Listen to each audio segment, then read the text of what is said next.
lovelies, welcome back to my channel. If you're new here, hi, this is Midnight Reading. So in this video, I'm gonna be recommending you guys book talk recommendations. Book talk is basically this book community on TikTok where various people share their love and interest of various novels and books that they love.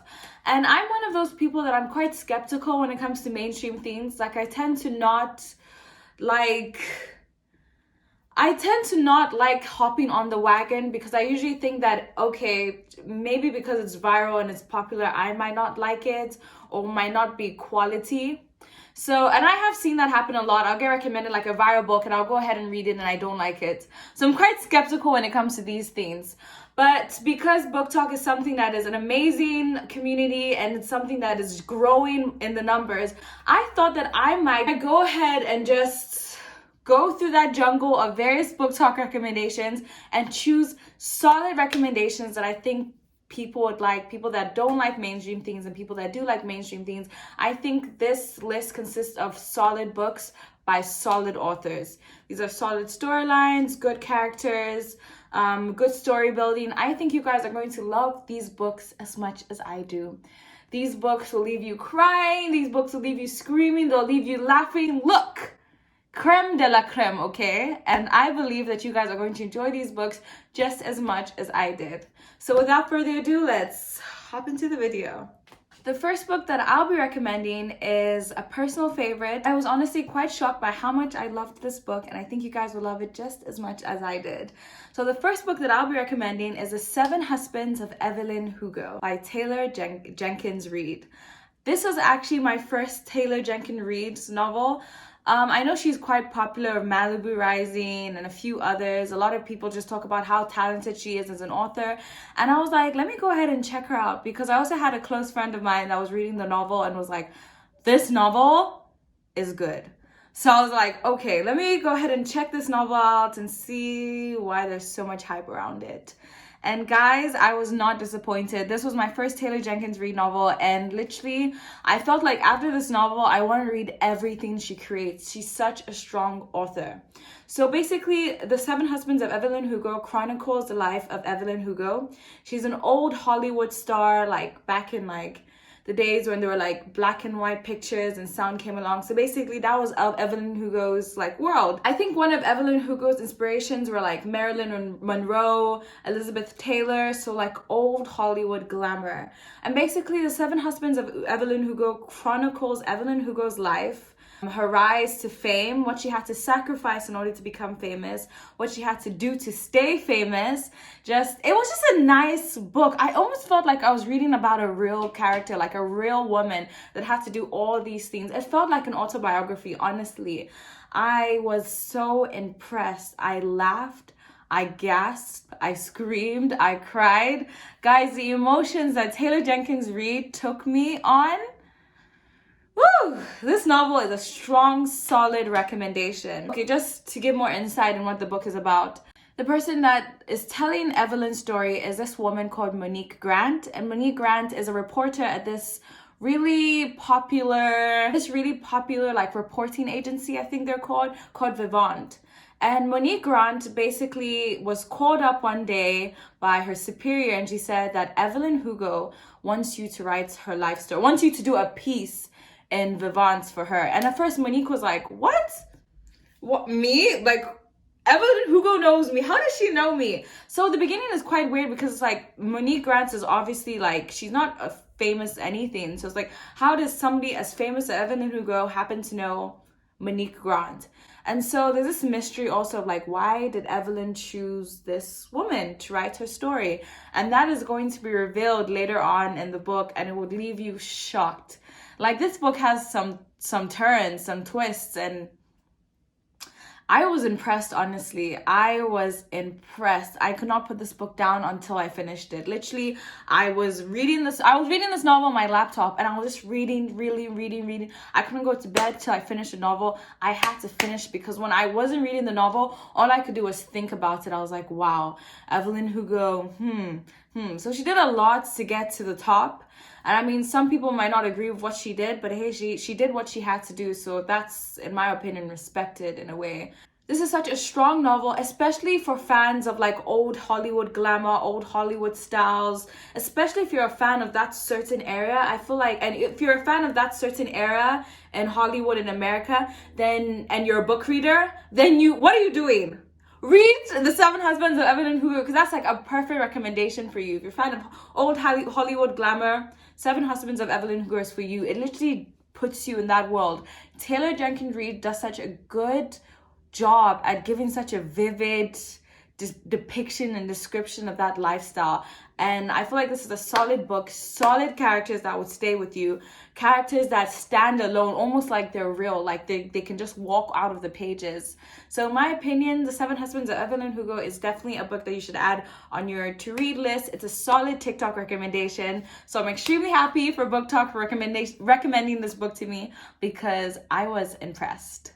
This second book recommendation is by an author that is a personal favorite of mine. I've been reading his novels since I was 10, and this is A Thousand Splendid Suns by Khaled Hosseini. So basically, Khaled Hosseini is this Afghan-American American author that writes amazing books that depict women and men living in either contemporary, modern Afghan society or old Afghan society. So I absolutely love this novel, A Thousand Splendid Suns. I've been reading this author since I was 12, and I'm going to tell you guys what A Thousand Splendid Suns is about. So basically, if you read other novels by Khaled Hosseini, he usually chronicles the lives of usually like men, father, son, especially A Kite Runner by Khaled Hosseini is a father-son story. But A Thousand Splendid Suns is about it's a mother and daughter story. It's about women and their children. It's about the role of females in contemporary Afghan society. So the book chronicles the story of Miriam. Miriam lives in a hut with her mother called Nana. So Miriam is actually a result of an extramarital affair between her mother Nana and this rich, successful, wealthy businessman called Jalil.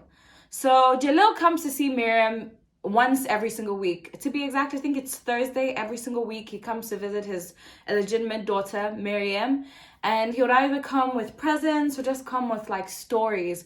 And Miriam will be so excited, like, oh my gosh, there's a world that exists out there. My father is just the most amazing man.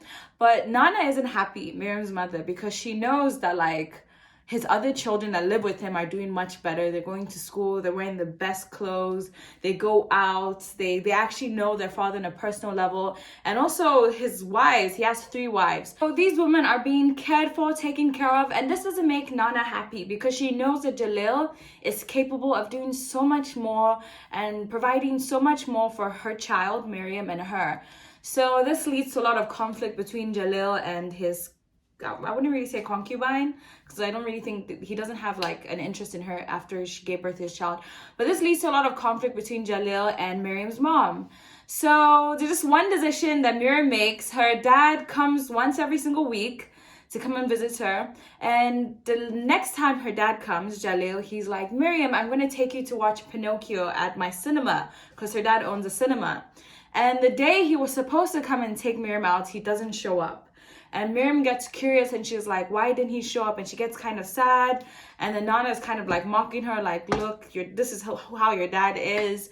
And Miriam is like, no. So she runs away to go to his mansion to look for him. And you know how I feel like in life, in movies, books, but in life especially, because movies and books, what are they? They're an imitation of human life. In life, you always make that one decision, or you could make that one decision, or you have the potential to make that one decision or choice that literally changes the trajectory of your whole life. It literally changes your whole entire life path. And when I look at A Thousand Splendid Suns, I believe that Miriam leaving her house literally changed the course of the novel. Like that one decision changed so much. You guys need to, when you guys read the novel, if you have read the novel, you know what I'm talking about. Maybe if Miriam didn't leave that household, those other things wouldn't have happened. But at the same time, I feel like at one point it's like, you know, at one point you're just gonna get tired of living under a rock. So I think that was her breaking point, honestly. So I'm very thankful to BookTok, because when I saw this novel as a big recommendation on BookTok, I was like, okay, I'm going to start trusting BookTok, because Khalid Hosseini is a solid author, a solid writer. I wouldn't necessarily say he's mainstream. I wouldn't say he's mainstream in the regard that, you know, young adults are reading him, but I would say he's an acclaimed author. I think has he won a big award, a Pulitzer Prize? I don't know if he's won a Pulitzer Award, but I feel like he has. But he's a very, very acclaimed author. So when I saw him as a recommendation, I was like, I have to read this, because I read other novels by him. And reading A Thousand Splendid Suns, beautiful novel, mother-daughter stories. I love mother-daughter stories because I love my mother. So basically, it's an amazing novel. I feel like if you go ahead and read A Thousand Splendid Suns, I would recommend, if you enjoy A Thousand Splendid Suns, other novels by Khalid Hosseini to read after A Thousand Splendid Suns are And the Mountains Echoed, and also The Kite Runner. So solid book recommendations, solid characters, solid plot. You guys will love this novel. And if you guys don't love this novel, then I give you guys permission to come and fight me. So yeah, so you guys are going to enjoy this novel just as much as I did, because Khalid Hosseini is a fantastic author. And I have a feeling that once you read this novel, you're going to go binge his other works, because he's acclaimed, he's fantastic, he's strong, solid author. The next book recommendation is by the queen herself, the queen of BookTok. The queen of BookTok, the queen of BookTube. This is like I think she's the newest trend, basically, the newest trendy author. And that is It Ends With Us by Colleen Hoover. This was my first Colleen Hoover novel.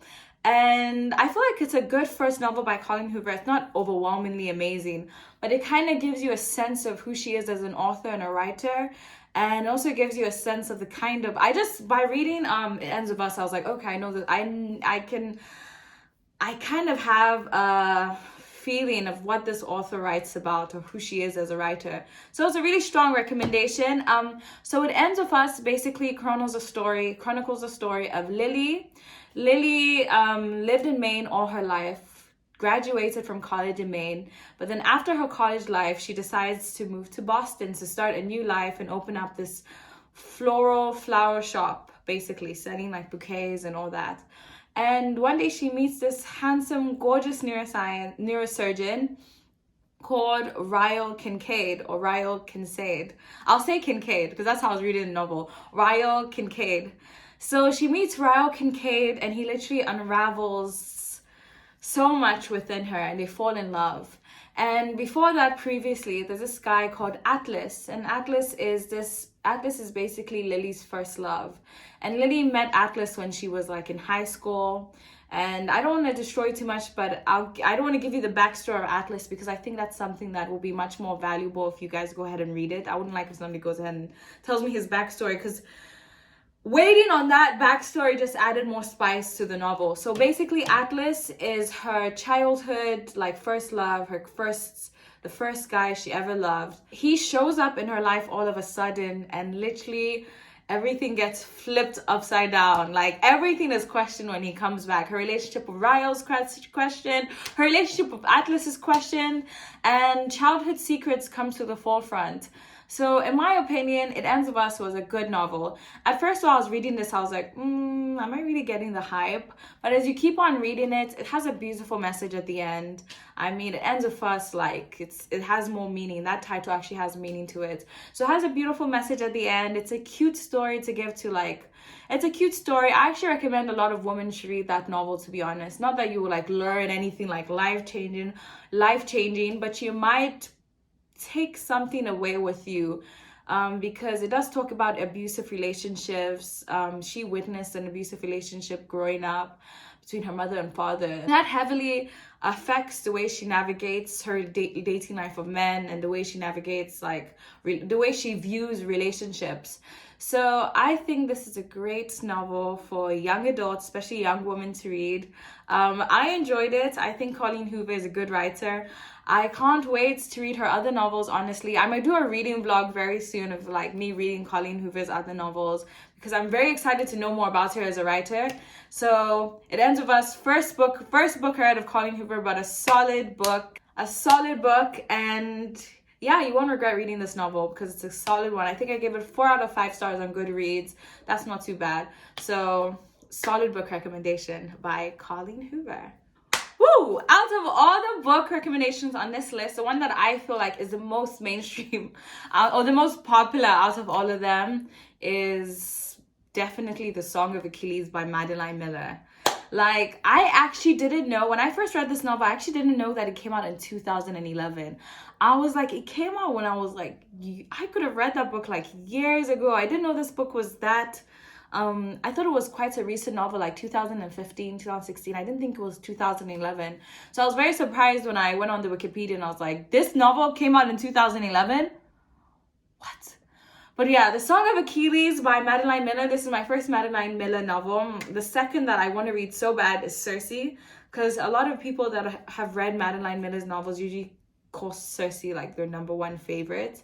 And I think that's interesting because Song of Achilles, I feel like, is the most popular novel by her. But Song of Achilles basically is Madeline Miller's retelling of the classic Greek tale of Achilles' heel. So I like to look at this story and look at Achilles' heel as Patroclus.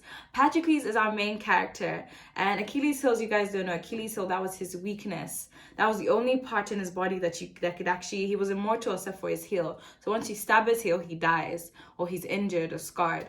So to me, Patroclus was like Achilles' weakness or something in the novel. I like to look at it like that. I'm kind of romantic. So the Song of Achilles chronicles a story of Patroclus and Achilles. Patroclus is sent away from his family, comes from a wealthy family, to go and live with Achilles and his family. And a lot of guys, a lot of boys, abandoned men especially, are sent to live in this, I think, castle with Achilles' family. And slowly Achilles and Patroclus fall in love, and so many other things take place within this hero's beautiful retelling of Achilles' tale. So to be honest, it actually took me a little longer to finish The Song of Achilles by Madeline Miller, and that's mostly due to the fact that I just wasn't feeling it in the beginning. In the beginning I was like, I don't know why I wasn't feeling it. I think she's a solid author. Even though I haven't read Circe, I just have this feeling like she's a really strong author. But the thing about A Song of Achilles, I felt like there was this oomph that was missing. Like an oomph was missing somewhere. I think Achilles and Patroclus, they had an emotional connection. But I think a more solid one needed to be built in order to like get people to really like, oh my God, it's the best novel ever.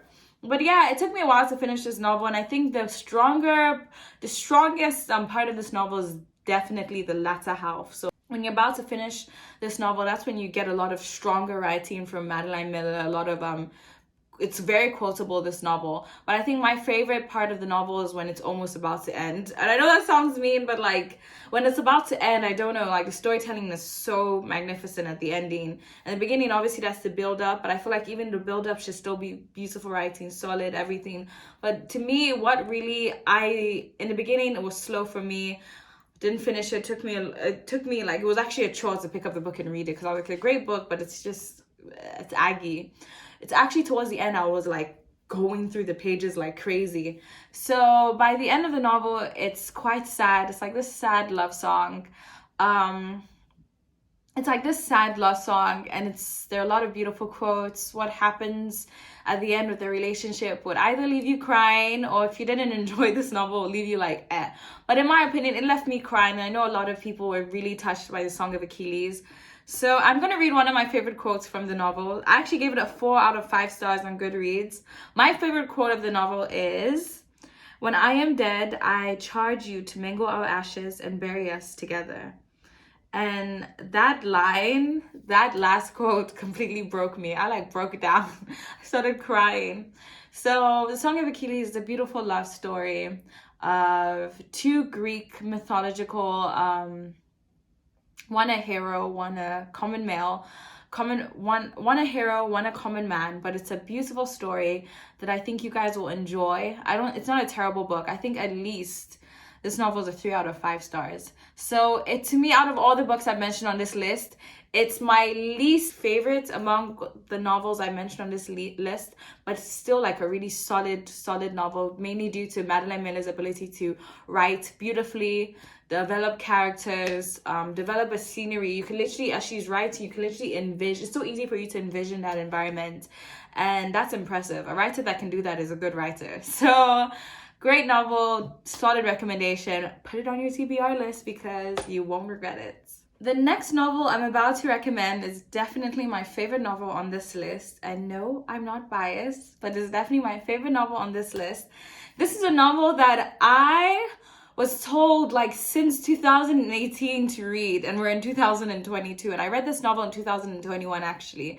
So it took me that long to pick up this book, and I had purchased it in 2018, but I didn't read it until 2021. Guys, TBR list. We need to finish our TBR list this year because that is crazy. The novel that I'm going to recommend is The Children of Blood and Bone by Tomi Adeyemi.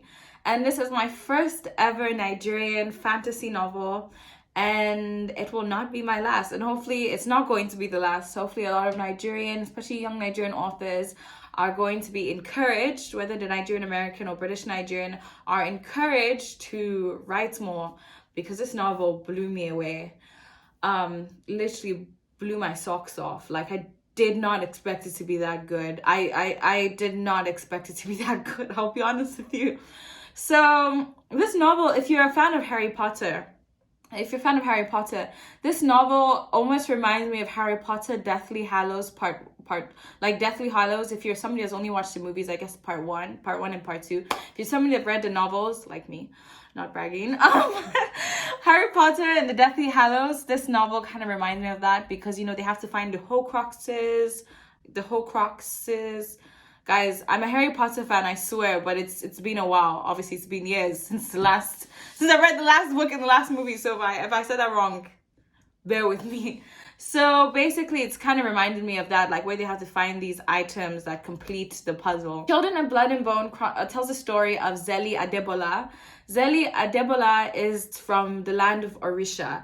And actually, the book is titled Children of Blood and Bone, but the series, because it is a series, I think 3 novels in a series, so it's a trilogy. The series is actually titled The Legacy of Orisha. So this is the first novel in the series. So it tells the story of Zeli Adebola, that lives in the land of Orisha, where she remembers as a child that there used to be magic. The land used to hum, as I say it, with magic. But because of this new king that takes over the land, he doesn't like magic because he's seen magic used against him. So the new king banishes magic.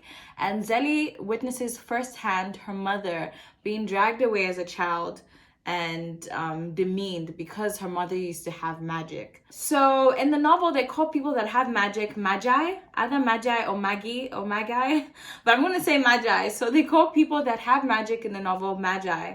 So basically, Zeli trains. She has this underground training that she does with other girls, where they train every single evening in this setting with this woman that poses as a tailor, but she used to actually be a magi. She used to have her own powers. But one day, I left this out. One day, actually, the reason why the magic disappeared and the reason why I said the land used to hum with magic is actually one day the magic just stopped. Like one day magic just disappeared. Everyone that had magic before suddenly didn't have magic. And to separate magi from regular people, magi, the ones that have magic and can do magical things, they usually have white hair, while ordinary people usually just have ordinary brown or black hair. But the ones that possess these magical powers have white hair. So that's how you distinguish them physically. So it's so obvious. Immediately you see them, you just know who comes from a family of someone that has magi. So there's no more magic in this land. So the king is basically oppressing these people and doing whatever he does because they can't fight back. I mean, the king has weapons, but they don't have anything. And most of these people are poor. Zeli basically is presented with this idea that she can bring magic back. Like almost like she's the chosen one, just like Harry Potter's the chosen. I'm not going to compare Harry Potter to this because I feel like that's robbing Tomi Adeyemi of her excellence and originality. So I'm going to leave Harry Potter alone. But basically, she's like, Zeli is actually the chosen one, the chosen child. So she's the one that could bring magic back, that the gods have chosen to bring magic back. So the king has a son and a daughter. The daughter accompanies, married, that's the daughter's name, accompanies Zeli on this adventure, and Zeli also has a brother, and the brother also accompanies Zeli on this adventure. And the king also has a son, a prince, handsome prince. Just so much happens. I don't want to destroy everything from you, but it's basically this fantasy retelling of bringing magic back, being reunited with the gods and goddesses, the Yoruba gods and goddesses. Yoruba is basically this Nigerian tribe. There are lots of tribes in Nigeria, but because Tomi Adeyemi is Yoruba, I guess she decided to base this book on Yoruba people. The Yoruba gods and goddesses, and each goddess, each deity has their own magical powers that connects them to their human counterparts. So for example, like there can be a goddess of death, and her children on earth can all have powers associated with death. Either they can bring somebody alive, or they can kill, or they can speak to the dead, something like that. So they each have their gods and goddesses, their counterparts. So it's just a very beautiful novel. Tomi Adeyemi did a very good job of actually mixing so many things that we see from young adult fiction, young adult fantasy, and putting it all together to make this, like, to me, masterpiece. Like, I have seen some bad reviews online, especially from fellow Nigerians, because I'm Nigerian, fellow Nigerians, bashing this novel. But I actually think she did a good job, honestly. I give it to her. She did a good job with this novel. I liked it. I loved it, actually. I could not put this novel down. It's a big novel, guys. Children of Blood and Bone is not a small novel. It was like almost 600 pages. And I'm not even exaggerating. I think it took me less than 3 days to finish everything. I think it took me 2 days to finish Children of Blood and Bone. And this is somebody that works and does other things. So, like, it was so good. Literally, like, I was up till like 4 a.m. reading this novel, and I could not put it down. It was that amazing. But Children of Blood and Bone, like, it's so good. And I think also because the fact that Tomi Adeyemi is like an American-born Nigerian, I think it just allows her to target an American audience and a Nigerian audience. So I think she's a genius for this novel, because she opens up a variety of people into this culture that they're not familiar with, and I'm so appreciative that she managed to do that so well. So Children of Blood and Bone is a novel after my own heart. So I definitely recommend that you guys should check out Children of Blood and Bone. Don't just look at it and be like, okay, just because she said it, I'm gonna read it 3 years later. No, like, actually read it this year. Like, you will. It inspired me so much. And like, this is a novel that is also quite mainstream, like, which sometimes I'm actually surprised by, but at the same time I'm not, because it's a novel that's honestly written to be it's written in a way that when you finish reading, you're like, how could this not be popular? And it's quite popular, and it's even a movie coming out very soon, probably in 2 to 3 years, based on this novel. So that's like a really big win to Tomi Adeyemi. Like, that's excellent. Like, this is a great novel, and I saw countless people on Book Talk recommending Children of Blood and Bone. I was like, yeah, it's definitely time for me to check this book out. This is a solid book by a new author with a very promising future. So that brings me to the end of the video. Thank you guys so much for watching this video. You guys should leave in the comment section below, like, what are your favorite books, Book Talk books, TikTok book recommendations that you guys love. I will love to read them. If you guys like this video, then go ahead and give it a thumbs up and subscribe. Join the fam. Let's be midnight readers together. So yeah, thank you guys so much for watching, and I'll see you guys in my next video. Bye.